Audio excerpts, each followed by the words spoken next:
I welcome you to my channel and welcome to the beginner friendly series on data cleaning using Excel. In this series, I will guide you through the fundamental techniques needed to clean and prepare your data for analysis. I will cover essential topics such as deleting empty rows, removing duplicates, eliminating unwanted white spaces, standardizing test cases, and many more. I want you to know that each video has been designed to be easy to follow, ensuring you gain the confidence and skills needed to handle common issues with data. Join me as I simplify the process of cleaning data and help you make the most of your data using Excel. Let's dive in and start cleaning up that data now.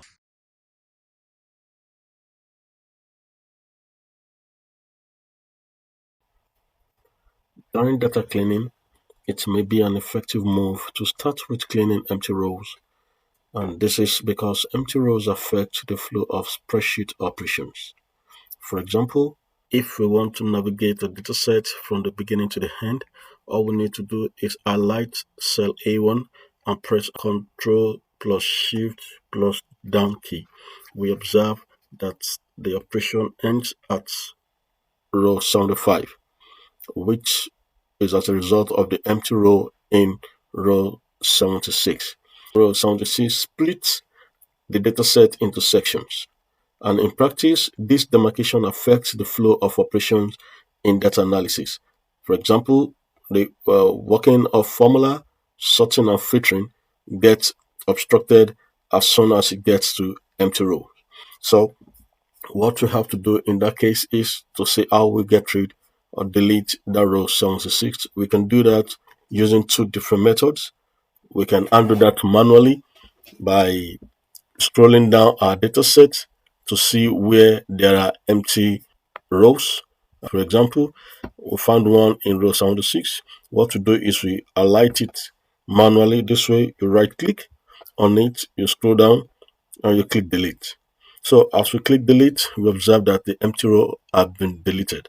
So we are good to go. So what we do again is we move down again and we check for other empty rows. That's what we do.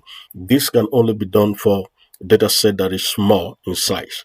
Doing this for a large data set will be a very tedious exercise.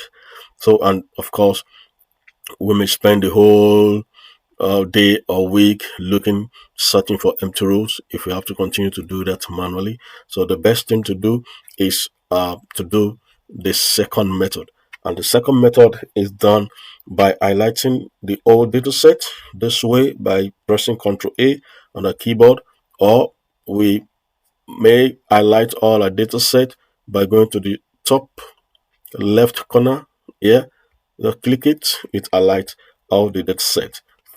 After highlighting the whole dataset, click on the Data tab as follows. Scroll down to the Sort and Filter group. Click Filter. On each column, you observe that the filter funnel appears in front of each of the title. Click the filter funnel. After clicking the filter funnel on the dialog box, uncheck Select All.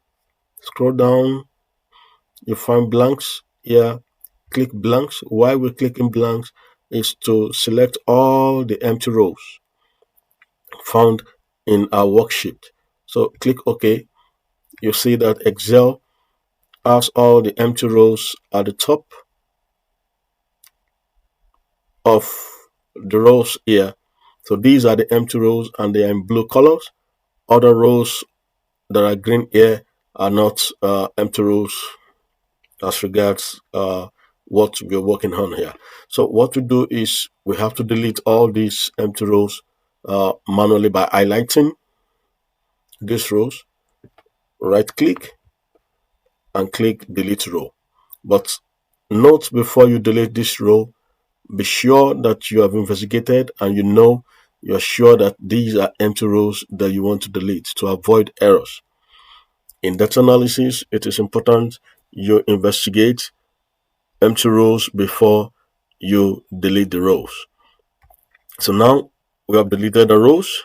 And we go back to this filter, we uncheck it, then it returns to a data set, the clean data set without empty rows. We can see it here that the row 76 that was empty before is now having data in it, not empty anymore.